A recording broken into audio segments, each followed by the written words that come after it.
Welcome to Spirits Podcast, a boozy dive into mythology, legends, and folklore. Every week we pour a drink and learn about a new story from around the world. I'm Amanda. And I'm Julia. And this is episode 337, which Julia, our handy spreadsheet tells me is about the fairy tale tower. Now, I recall talking about this pretty recently. Yes, so in a recent episode, the return of bird husband. He's a husband and a bird husband. So we were talking about the story of the bluebird, and you mentioned something that really made the gears in my brain kind of start pumping and going, Ooh. which I was very excited. So you asked something along the lines of why are there so many towers in these stories? What were these towers being used for before the heroines of these stories were locked in them? What's the deal with them? Oh, Julia, are you about to tell me the deal with them? Yes, Amanda, because I have, as a lot of people can tell from the episodes we've been releasing, been on a bit of a fairy tale kick lately. So I decided I wanted to explore the origins of the fairy tale tower. And then maybe we could talk a little bit about some of my favorite examples of the tower, some fun little twists of the original tale. But to start us off, Amanda, what are some of the stories that feature the locked in a tower trope that are some of your favorites or the first that come to mind? I think Rapunzel is definitely the one that comes closest to mind. Natch. The image of the hair falling all the way down and the hair as a necessity and a tool for getting out of the situation that she found herself in. But I don't know, it's in Monty Python's Holy Grail, it's the parody of the trope. But I can't think of too many other fairy tales where a tower features really prominently. I mean, I guess Sleeping Beauty, less of a tower, I suppose, more of just kind of like a locked room situation. Mm-hmm. And obviously in the Beauty and the Beast movie, at least, there are some wings of the house that you're not allowed to go into, a sort of Mad Wife in the Attic situation. Mm-hmm. Oh, well, I'm so glad you brought up Mad Wife in the Attic, because that is kind of a twist on the Maiden in the Tower trope, albeit much darker, I suppose, the wife in the attic situation. But yeah, it's very, very interesting. But for people, in case someone is not familiar with this trope, the idea is very simple. So in a lot of stories, particularly fairy tales, it is apparently standard practice to imprison some sort of damsel in distress, usually a princess, but of course not always, in a tower. When we're talking about towers, it's usually just the most out of the way place. It's the tallest tower in the biggest castle, on the highest hill, in the most dangerous land, etc., etc. That's how the trope usually goes. And this is something that is super familiar to most people, but the question is, where did it all come from? What are its origins? Well, Amanda, to tell you the origins of the fairy tale tower, I'm going to remind you of someone that we also introduced in our Return of Bird Husband episode, Marie de France. Yay! Marie de France, who lived in England. Marie de France, yes, as you might remember, was a French poet who was living in England during the late 12th century. We don't know a ton about her life, but we do know that she was the author of several works, but most relevant to ours were the Lays of Marie de France. Now, this was a collection of these 12 narrative poems called Lays, which averaged around a few hundred lines each, and they were, in general, these kind of rhyming tales of love and chivalry, usually with some sort of magical or supernatural element to it, which seems to have laid the groundwork for what would become known and coined as a fairy tale many years later. Very nice. I also just have to tell you that there is a sort of headcanon that has stuck with me since the Bird Husband episode. Wonderful. Where Marie de France lives in England and, came with a French accent, maybe speaks, English as needed in her daily life. But like my grandfather from Ireland, her accent only gets stronger the longer she lives outside of her home country. Where when I knew my grandpa, he was, in his 70s into his late 80s. And my dad was like, yeah, this is not what he sounded like when I was a kid. He's much more Irish now. I don't know what happened. Yeah, he got stubborner and wouldn't Americanize. I love that for you. I love this theory. And I think you'll find that it might be somewhat true, or at least might have some foundation in truth. So basically, while what they would call a Breton lay, so a British lay, is a general term for these types of work, the Lays of Marie de France are probably the earliest surviving examples that we can examine. And these lays were written in a dialect of Old French, Amanda. Ooh. So she was writing in French constantly. So I imagine that what you just said is true, that she just became more French the more time she spent in England. And was it written in Old French in the way that Chaucer was written in Old English, sort of like to make it seem even older? I don't think so necessarily. At this point, it's the 12th century, so it might have been a dialect of Old French that was considered just more poetic in a way. Oh, yeah. No, that was contemporary to then. Yes. Man, the past is long. Lots of things happened back then. There's so much things in the past. Yo. Sometimes I say profound shit on this podcast. Sometimes I say stuff like that, you know? Yeah, of course. So one of these lays was, as we mentioned in the Bird Husband episode, the story that would become the Bluebird. But another, which is more relevant to our interest in this episode, was the poem of Guaigamar. So one of the lays of Marie de France, again, it was written in the 12th century in that Old French dialect, and also how we know Marie de France's name because she explicitly states it in the prologue of the poem. Really? Which is so cool. She's like, hey, my name is Marie. I'm from France. I'm telling you this story because I realize that, like, when you hear stories, if it's not told correctly, you kind of hate the person who's telling the story. So I'm here to tell the story correctly. Oh, damn. Wow. It's a real Call Me Ishmael situation. Oh, yeah. Oh, yeah. It's really, really good. I love Marie de France. I don't know anything about her. I don't think she's problematic, but I just love her whole vibe. From what I know, huge fan. And yeah, for anyone who doesn't know, the beginning of Moby Dick is this guy Ishmael being like, call me Ishmael. Lots of shit happens. Sometimes you get mad. You want to knock people's hats off and then you got to go to sea. That's what happened to me. Come on. I got stuff to tell you about whales. And I love it because, you know, the more scholarly you want to get, the more you're like, call you Ishmael. Like, is that your name? Mm-hmm. You know, how did you survive this harrowing journey? Like, why are you leveling with me in this way? It's really fascinating. Amanda, this is a total aside, but recently, for the listeners, I was visiting you in the city for your spouse's Eric's birthday. Yes. And I missed my train, so on the way back, I stopped at one of our favorite bars, which I at least haven't been to in an extremely long time. No, me neither. And the new bartender behind the bar, his name was Ishmael. Oh, yeah. If I was there, I would not have been able to help myself from saying a thing I'm sure he hears constantly. I mean, maybe. Who can say? What would you have said? Would you have been like, call you Ishmael? Probably my eyes would have got really wide, and then either you or Eric would have made eye contact with me and been like, I know. And then I would have been like, thank God.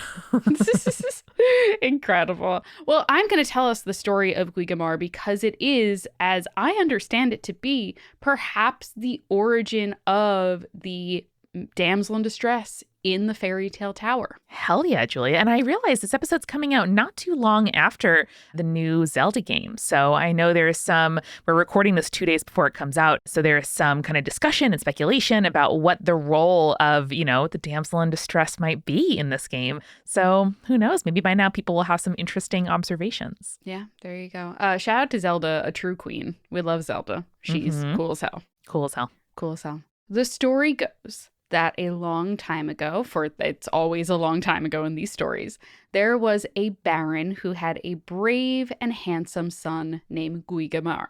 Now, as was often the case with royalty and politics at the time, children were basically like bargaining chips. And so the boy was sent to serve another king. So he became a knight that was pledged to that king, and he became known for his valor and willingness to fight in the wars in France and all that kind of stuff, you know? Helpful. Yes. So far away from where he was born, he found his place in this king's court and was much loved by all of its members, of course. It was said that because of his looks and bravery, he could have had any woman he so chose. But as Marie de France puts it, nature had done him such a grievous wrong because he had no interest in love whatsoever, which, like, okay, Marie. We see you, Arrow King. We appreciate it. Yeah. That's great. As we might learn, you might be a demi-king, but that's fine too. Oh, tight. All right. Didn't expect this from Marie.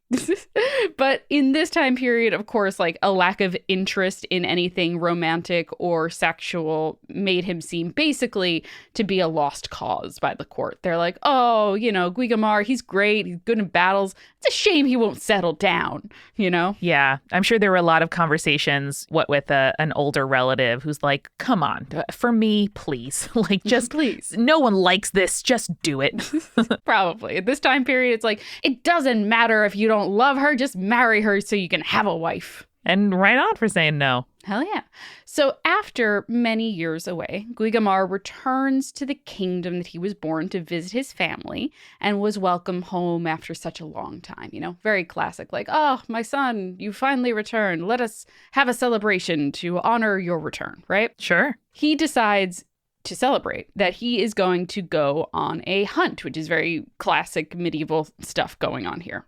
So he gets a large party to join him, and while he's out in the woods, they come across a great white stag. Such a prize. Ooh. No hesitation as he fires his arrow and fatally wounds this deer.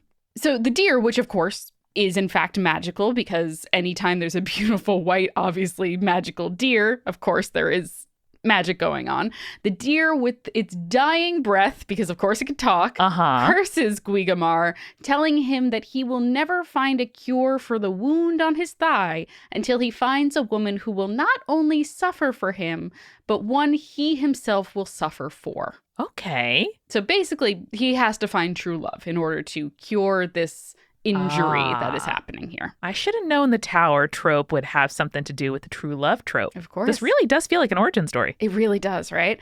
So as this deer dies, Guigamar expresses concern because he truly believes he will never find someone that inspires such a love in him as this deer is demanding, right? Sure. So rather than returning home and trying to heal his wound, he decides instead that he doesn't want to deal with people, which I find very relatable. Yep. And so he wanders through the forest until he reaches the sea. There he finds a ship that basically shouldn't be there, right? It's carved of pure ebony. It's completely deserted. It's very confusing that there's a ship here. Wow. So he decides to investigate this ship, and he finds inside the ship a beautifully constructed bed, and in the pain from his injury decides to rest there, right? Relatable, but also don't sleep on the fairy bed, buddy. No, probably not a good idea. So he falls asleep. And when he awakes and is able to stand, he finds that the ship has magically set sail and is on its way to an unknown location. Yeah, it's like being a boxcar kid and falling asleep in the boxcar. The thing is designed to go other places. It is. It truly is, even though there's no one controlling it because there's no crew or anything like that. It's just magic. Ooh, loving this image, though. I know, right? So he's like, well, shit. This sucks, but there's nothing I can really do about it. And also, my leg hurts real bad, so this might as well happen, right? And so he just goes back to sleep. Again, relatable. At this point, Marie kind of cuts away, and she tells us how the ship is headed for the capital city of this ancient unnamed realm. Oh. There, Marie tells us, the city is ruled by a very old king with a young, beautiful wife who he fears will cheat on him. Okay, I mean, listen, you're a king. You have the power in the situation. Mm-hmm. You choose to marry a young, beautiful wife. That's on you. I don't know. That's on you. So this fear has led him to lock her away in an area, basically these suites, guarded by an elderly castrated priest, because naturally both a priest and castrated can't do anything. Mm-hmm. And he is located guarding the only entrance to these suites, right? And this whole enclosure that she is kept in is walled, except for one side that has a garden that cuts off at the sea. Nature's wall, a cliff. And this is her only view of the outside world, is this beach basically that she cannot cross. Bummer. It is a bit of a bummer. She, however, is kind of living a life of luxury besides the isolation, right? She's living in these luxurious suites. She is surrounded by these kind of beautiful paintings of Venus contemplating love and stuff like that. Okay. But the queen is lonely because the only companion she has is her husband's niece. And while the two are good friends, that's the only person she interacts with. Sure. However, one day, the queen is sleeping in her garden and is awoken when a ship approaches the shore. Okay. She calls out to her companion, who goes and investigates the ship and finds on board the sleeping knight. A hottie with a thigh wound, baby. Mm-hmm. So at first, the companion thinks that he's dead because he's sleeping so soundly. He's lost a decent amount of blood. He's very pale. And so she reports back to the queen, who insists that they're like, well, if he's dead, we have to give him a proper burial. So let's go retrieve his body. Sure. Classic. Yeah. The queen, seeing the quote-unquote dead body of Guigemar, is like, damn, he's handsome. Okay, it's a real shame he's dead. Like, I feel so bad. But when she grabs his wrist to move him, she feels a weak pulse and finds that he is warm rather than cold and dead. And it is in that moment that he wakes up. And he's like, oh my God, I'm so glad I found land and I'm somewhere and not just dead on this boat. That's pretty solid. I'm also seeing a lot of parallels to the Return of Bird Husband, where, we have an injured man. And while the woman is being, kept away, she still has some agency and ability to help him and figure it out. Exactly. So they kind of share their stories. She's like, yeah, my husband locked me up. And he's like, yeah, I got injured and cursed by a deer. Same, basically. Yep. Yeah. The queen basically offers to nurse him back to health, and Guigemar agrees. And the queen and her companion help him to her bed, and they kind of nurse his wounds and help him to recover, right? Julia, I've read enough Regency romances to know this is a situation where the proximity and care and one bed means that the chances you may fall in love with each other, very high. Oh, Amanda, it gets so Regency romance novel in 2 minutes. Just give it a second. Fuck yeah, dude. I like that you saw it and you're like, I know where this is heading. It's happening. Listen, locked away, isolation. Come on. Yeah. It's great. There's a whole snowed in at the cabin trope. This is hitting all of the boxes. Hell yeah. So this whole situation is very nice. And Guigemar notices during all of this that he's like, my wound, it no longer hurts. Oh. And also, I think I'm starting to catch feelings for this queen. Ooh. And meanwhile, Guigemar is unaware that the queen is also starting to catch feelings for him. And Amanda, again, this is classic romance novel stuff where both of them are like, oh no, I am so sure I love this person, but also I am so sure they do not love me back. Classic indeed. So Guigemar is also concerned about the deer's curse and this idea that the queen will not suffer for him the same way that he suffers for her. Basically, it's all this pining happening, and he's like, oh, I'm pining so hard. My heart aches, but I'm sure she doesn't also feel the same way, so we can't be together. Sure. So he comes to the conclusion, as Marie puts it, suffering was inevitable. And so he spends many sleepless nights just basically pining, not knowing that the queen is also tormented with those same feelings. This is how you know it's a romance book, where one simple conversation could save everyone a lot of heartache, and in this case, physical ache. Well, Amanda, the good news is the queen's companion, seeing how her lady is suffering so and trying to be a good friend, yes, goes to Guigemar and is like, listen, she's into you. Yes. I want you two to be together. So I'm going to help. I'm going to push her over the edge so you guys can have this conversation. An incredible best friend wing woman. Exactly. So after mass the next day, because of course, she's still going to mass even though she's completely isolated from the rest of the world, the companion goes, my lady, go see him. Tell him how you feel. Come on, do it. And the queen goes, but neither of them are willing to tell the other that they are in love. And it drives me crazy. And I love how Marie de France puts it, where she says of Guigemar, quote, he who does not let his infirmity be known can scarcely expect to receive a cure. There you go. Isn't that fucking beautiful? She's basically saying, nut up, dude. Nut up, dude. If you don't tell her how you feel, you can't expect her to return your feelings. Dang. Bruh. Dang. So finally, after much hemming and hawing, Guigemar confesses his love for the queen. And the queen is like, okay, well, same, but also let's not make any hasty decisions. Let's think about this. This is an interesting and kind of weird situation that I've never found myself in before. And Guigemar is like, okay, but also, if you love me, waiting isn't going to change anything about this situation. True. She's like, damn, you're right. And then they sleep together. Yay. Now, this might be the end of things, but things aren't quite resolved yet, right, Amanda? Oh, no. We can't get to this happy ending when they confess feelings for each other. We gotta have some challenges. There will be some challenges, but before we hit those challenges, let's grab our refill. Let's do it. Hey, this is Julia, and welcome to The Refill. Let's start off by thanking our patrons who are wonderful and keep this podcast going. People like our supporting producer level patrons: Alicia, Ann, Brittany, Fruity Chick, Hannah, Jack Marie, Jane, Nieselkins, Lily, Matthew, Megan Moon, Nathan, Phil Fresh, Rico Like, Captain Jonathan Malachi Cosmos, Sarah, Scott, and Zazie, and of course our legend level patrons: Ariana, Audra, Bex, Chibi Yokai, Morgan, Sarah, Schmitty, and Bia Me Up Scotty. And you too can join our Patreon and get some excellent rewards like ad-free episodes, tarot card readings, cocktail recipes for each and every episode that we put out, including mocktails, and so much more. Check it out at patreon.com/spiritspodcast. I'm going to recommend to you something that I am really enjoying reading right now. I have a feeling that Amanda recommended this to me a while back, but I finally picked it up in physical form from my local library, and that is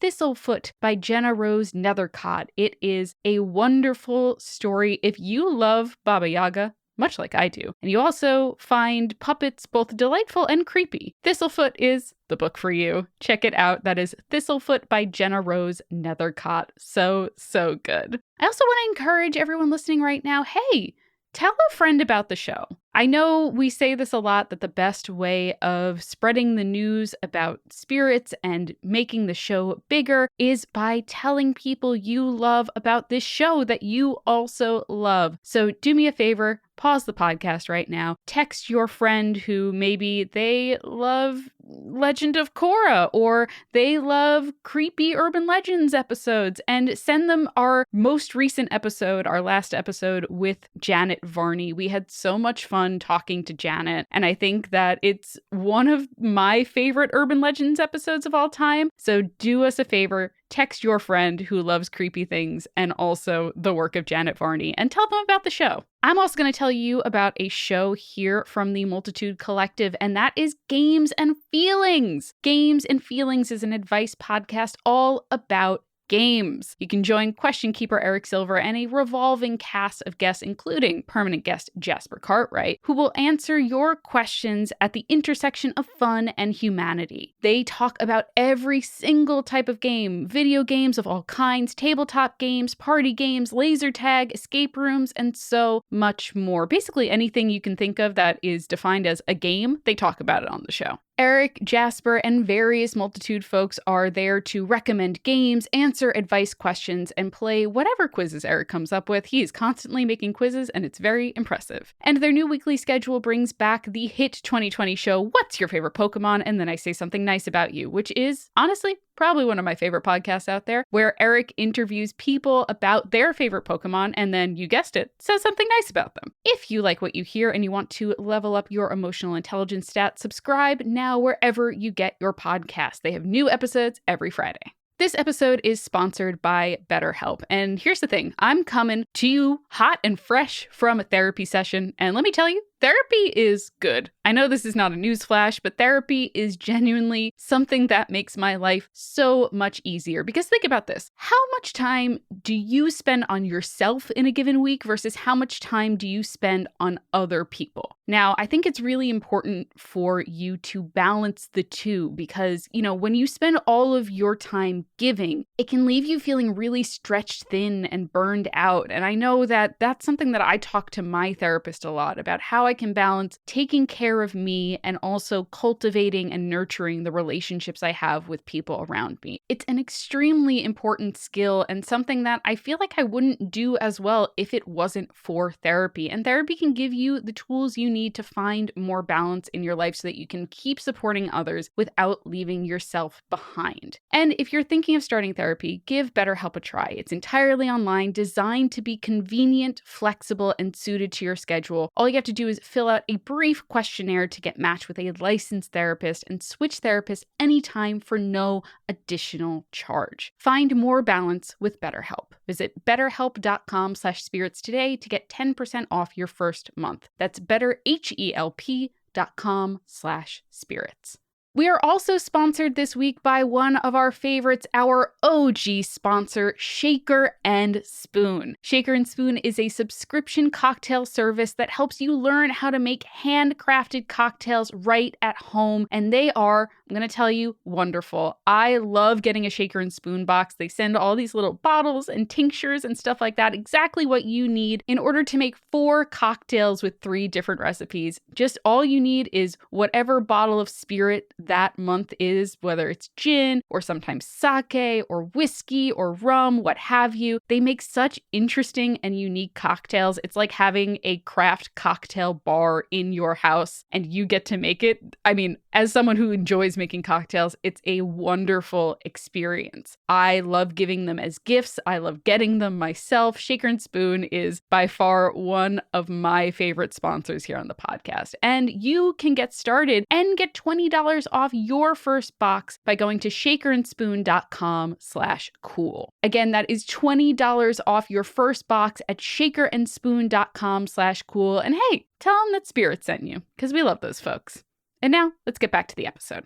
So Amanda, for this story, I wanted a cocktail that I think was like a little bit bitter, a little bit complex, and then has a blossoming sweetness underneath it. So I found a great cocktail called the Damsel in Distress. Hey! It is a bit of gin, a bit of amaretto, some lemon juice, and interestingly, a couple of drops of plum bitters. Hey, that sounds really good. So this is a good excuse to add plum bitters to your bar setup, number one. And also, this kind of cocktail I feel like is the type I would make if I was feeling a bit glum about being trapped in a tower and wanted to pick me up. Hell yeah, dude. Also, you can really easily make bitters. You just steep some shit in like vodka essentially and bottle it. So if you are getting into stone fruit season and have some incredible plums at your disposal, I know our local market has had some seriously weird and cool grapefruit recently. Hell yeah. Totally go for it. Go for it. Now's the time to do it,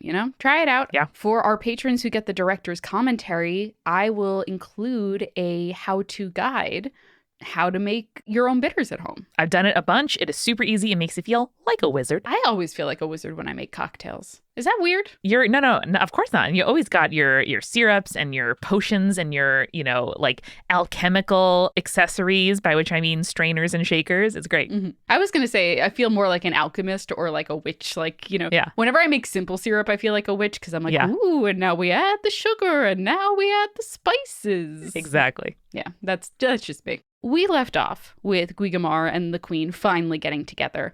And Amanda, they spend a year and a half of bliss, basically. What? They're living happily together in the Queen's isolated suite.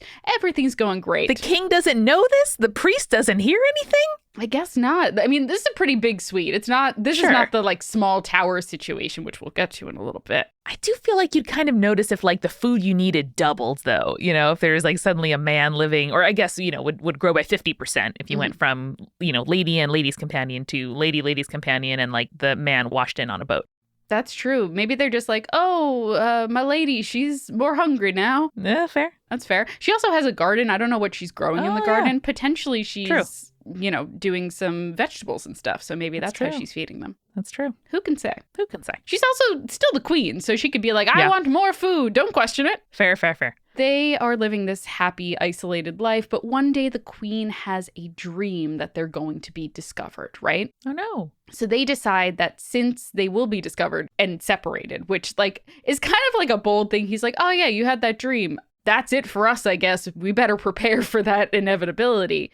They decide that they are going to stay true to each other unless another potential lover can defeat tests that they chose for each other. Oh, boy. There's a lot of rhyming in that, and I appreciate it, but here we go. So the queen first ties Guigamar's shirt into a complicated knot, while Guigamar creates a chastity belt for the queen's loins. Very classic medieval stuff. Wow. So they soon, as she predicted, are discovered, and the old king arrives to kill Guigamar.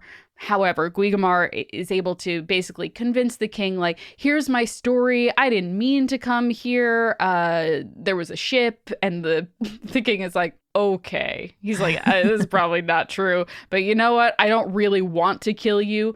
why don't you just leave now? It's surprising. Okay. And he's like, you can leave so long as you never return and you never do anything with my wife again. So Guigamar parts from his beloved, returns to his homeland where he is greeted warmly by the court that he had disappeared from. Also surprising. Yeah, I mean, it's also only been a year and a half. Oh, yeah, that's true. I would assume someone is dead if they disappeared for a year and a half. People, travel was different back then. Sometimes you would just leave and then you wouldn't be there for a year and a half. Yeah, and as you did point out, and the story was sure to set, like he was, good at stuff and useful, even if he didn't love to marry. Exactly. So Guigamar welcomed back to that court. However, he is left extremely depressed because he has left his love behind and he once again refuses to replace her. He stays true to his vows. And so rumors start to spread all across the land about this knot that his lover has left him.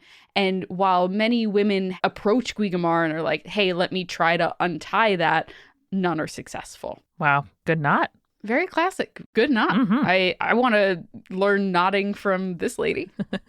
Maybe not for the same purposes, but knowing how to tie knots comes in handy. Very nautical. I appreciate that. Yeah. So at this point, Marie de France shifts from Guigamar to the queen, who has now, you guessed it, been imprisoned in a tower by her husband rather than her glamorous suites. Oh, wow. I thought that the suites were sort of the closest we were going to get to a tower, but no, this has been escalated. No, now she is in a marble tower, isolated from the world, and she suffers like that for over 2 years, Amanda. That's a long time in fairy tales, for sure. Oh, no. She decides that she wants to suffer no longer. She unfortunately contemplates suicide, and when she is considering that, she's like, okay, let me try the door to my tower one last time. And she finds that her prison has been unlocked. Oh, really? And that there are no guards. Really?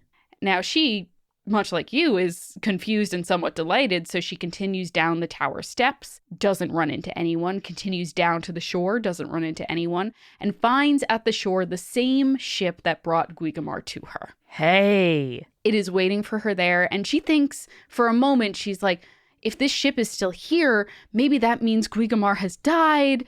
I don't know what to do now. Right. What should I do? But she is on the ship, and the ship magically begins to set sail again. This is so cool. I love this ship. I know. Isn't this great? I want one of these. This is almost as good as the very cool ship that folds up in your pocket from the Norse mythology episodes. Yeah. So the ship sets sail towards Guigamar's kingdom and eventually takes her to a neighboring kingdom that is ruled by a lord named Lord Meriaduc.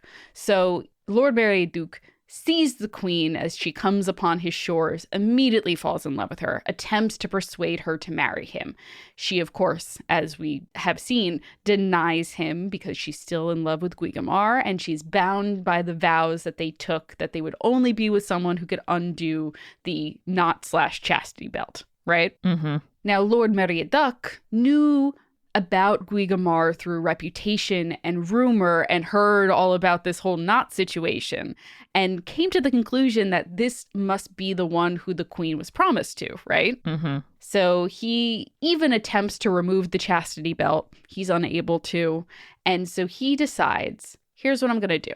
I'm already planning on throwing a jousting tournament to gain more allies because I want to go to war against my enemies, right?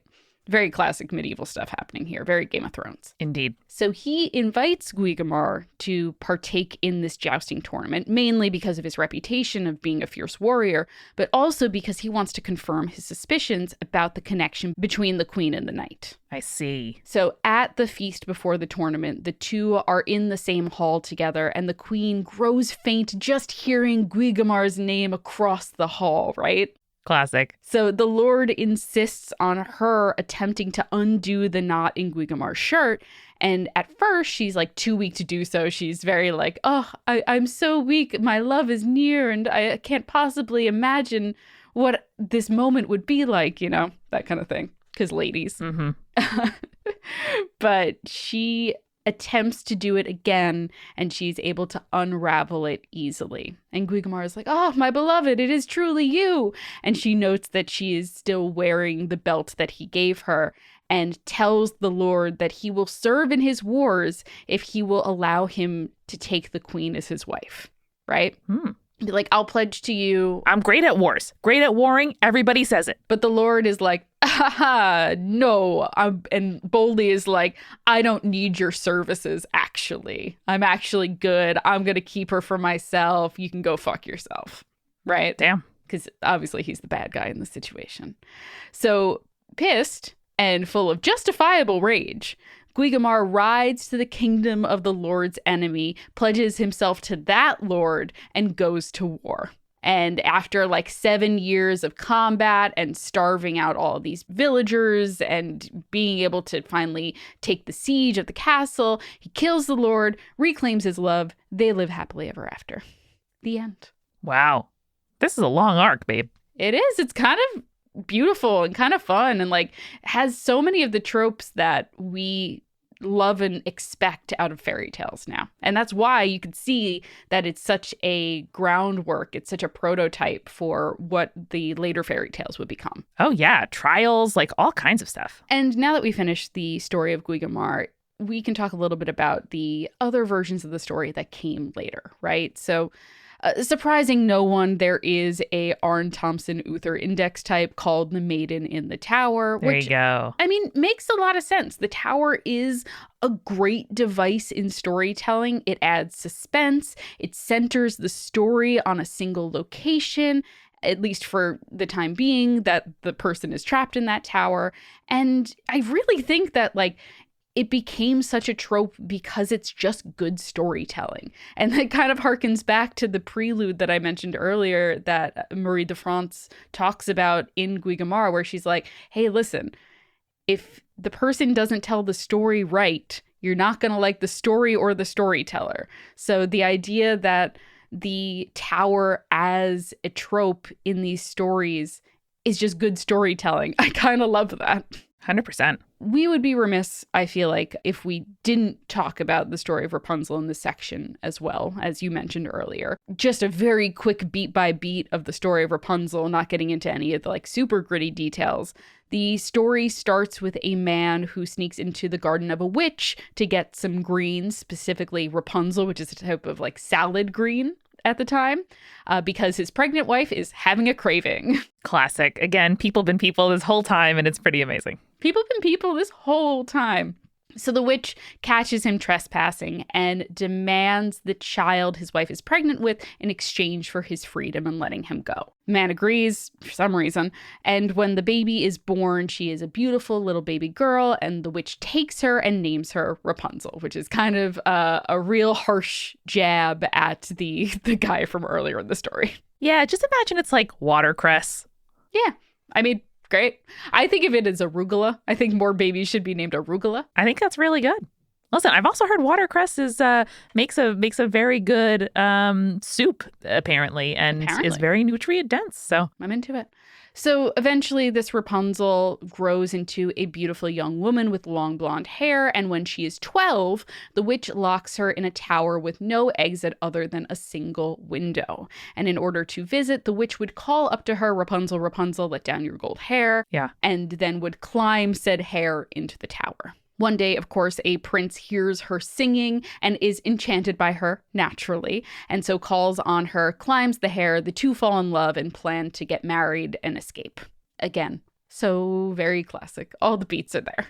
However, they are caught by the witch, who cuts off Rapunzel's hair and casts her out into the wilderness, and then when the prince comes to visit once again, the witch allows him to climb the cut-off hair and then pushes him from the tower, where he falls into some briar and is blinded. Classic. Both wander the wilderness trying to find each other. Rapunzel gives birth to twins in the meantime, and eventually they manage to stumble upon each other, and Rapunzel's tears remove the prince's blindness. And then they return to his kingdom, live happily ever after.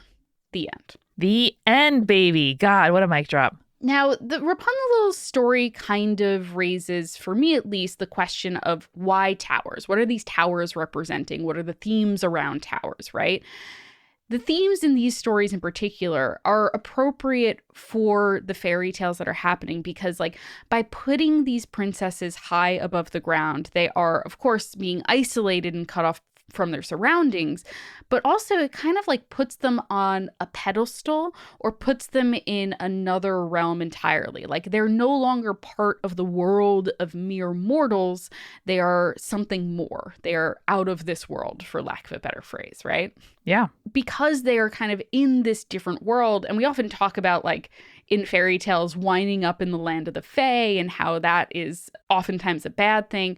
But this is to some extent the same feeling in terms of the fairy tale. Like it is very much, oh, because this person has become isolated from the world, they are innocent, they are pure, they are something more than human. And I really like that as the kind of like, well, if we're going to put you away, that just basically proves your goodness, your morality, because you have not been corrupted by the evils of the world. Yeah, it's very patriarchal. Oh, yeah. Super patriarchal. And a lot of times it is the fathers that are putting these daughters in the towers, or the husbands that are putting the wives in the towers, which I'm so glad you brought up the kind of wife in the attic trope of the Victorian era, because I think that is kind of a darker and more interesting twist on the misogyny, for lack of a better phrase, of the damsel in distress tower trope. 100%.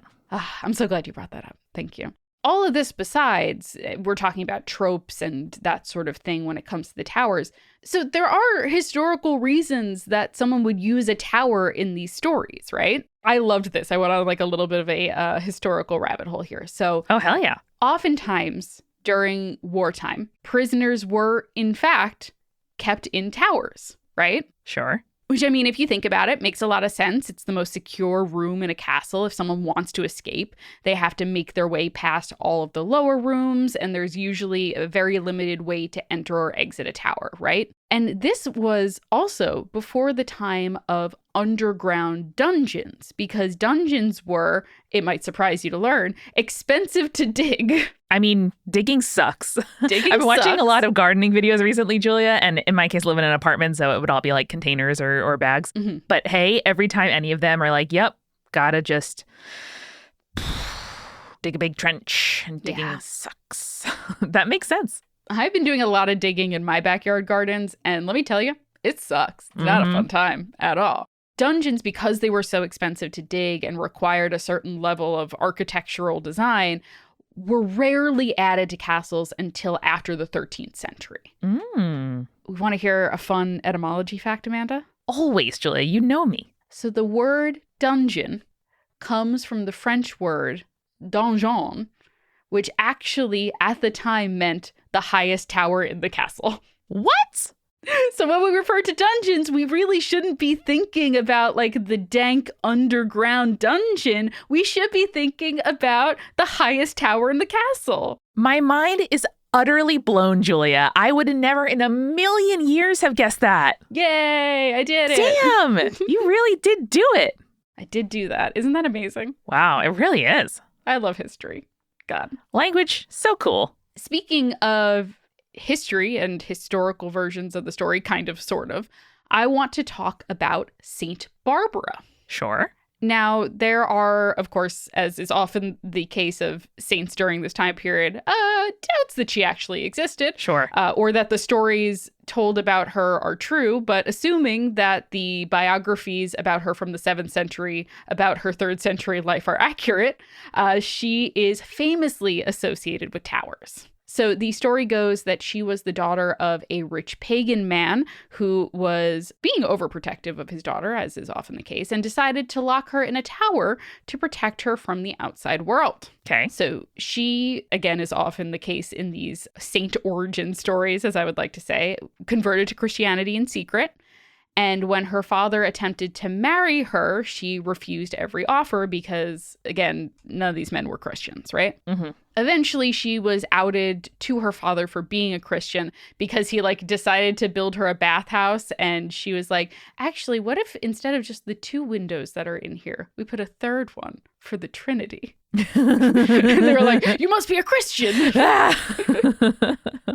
So unfortunately for her, she was tortured to basically convince her to give up her faith, which she did not, though every morning she found that her wounds from the previous day would be healed, which is one of the miracles that gave her sainthood.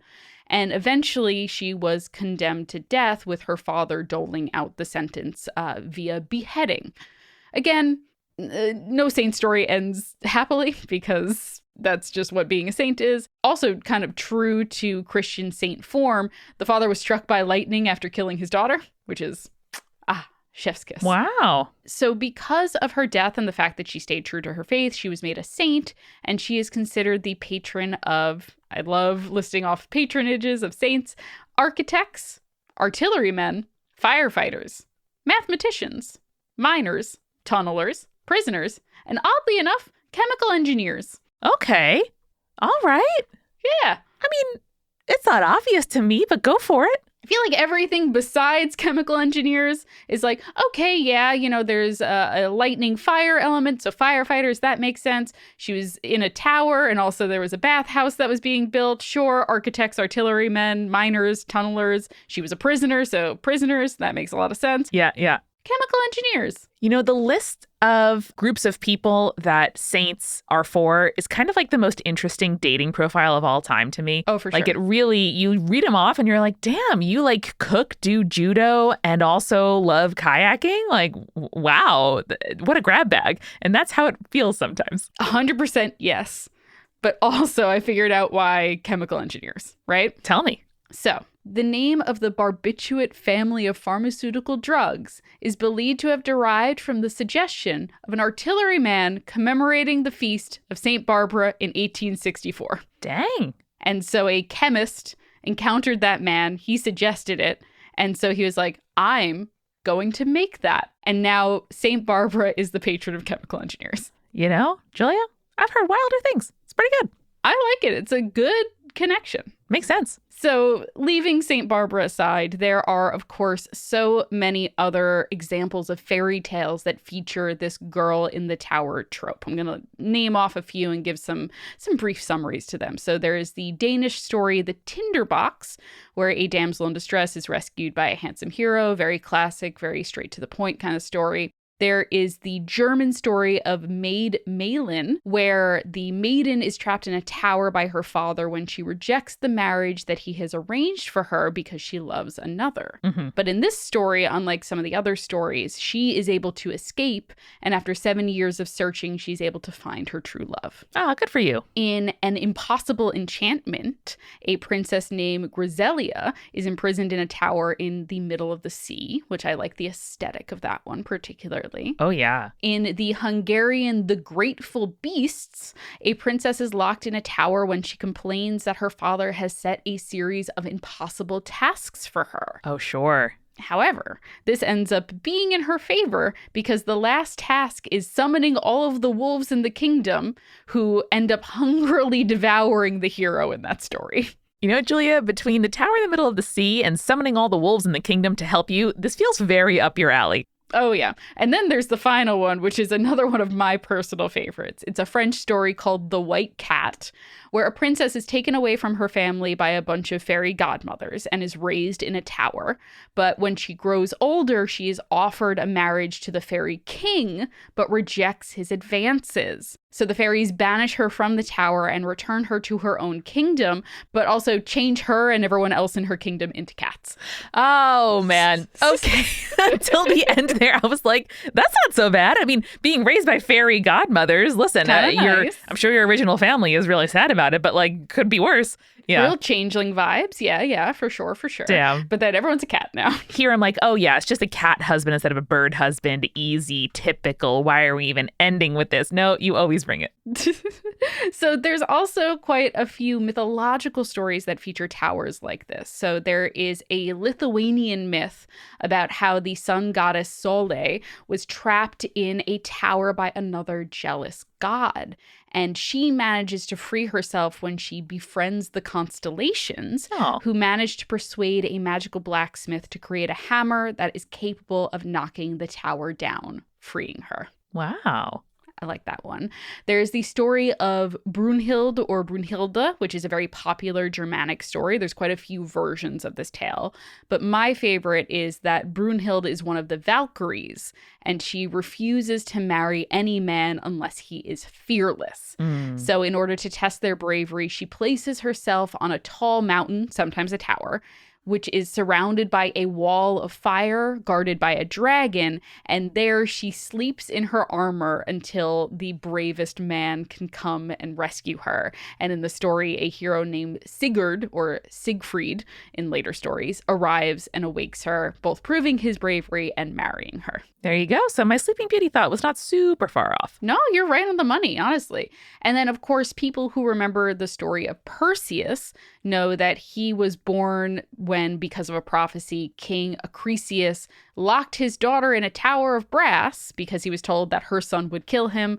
However, as we can expect, Zeus is still able to visit her because he has shape-shifting powers. And then 9 months later, Perseus is born. I do want to point out, just because I mentioned my Irish grandfather, that my German grandmother on my other side calls like a formidable woman a Brunhilde. That's just like a thing she refers to, which I know is like broadly in culture. But that knowing the origin of that story makes me even happier. Like, yeah, I'll sleep in my armor, ready to go at all times. Ready to go.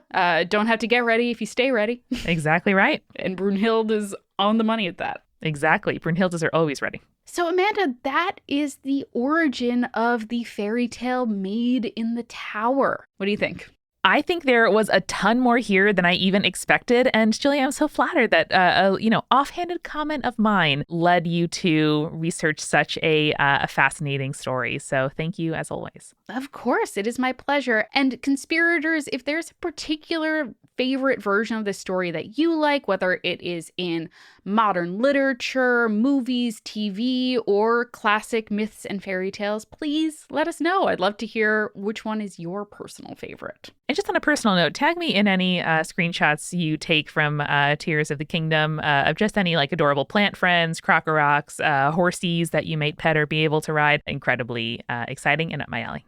All of my horses in Breath of the Wild were named after gemstones. If you want to just like know a fun fact about me. I had Eric name his after apples and oranges. Oh, that's so cute. I was like, Eric, bring out blood orange. I like him today. I like that one. Yeah.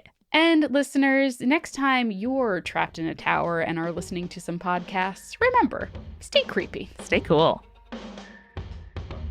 Spirits was created by Amanda McLaughlin, Julia Shafini, and Eric Schneider, with music by Kevin MacLeod and visual design by Allison Wakeman. Keep up with all things creepy and cool by following us at Spirits Podcast on Twitter, Instagram, Facebook, and Tumblr. We also have all of our episode transcripts, guest appearances, and merch on our website, as well as a form to send us in your urban legends and your advice from folklore questions at spiritspodcast.com. Join our member community on Patreon, patreon.com/spiritspodcast, for all kinds of behind-the-scenes goodies. Just $1 gets you access to audio extras with so much more, like recipe cards, both alcoholic and non-alcoholic, for every single episode, director's commentaries, real physical gifts, and more. We are a founding member of Multitude, an independent podcast collective and production studio. If you like Spirits, you will love the other shows that live on our website at multitude.productions.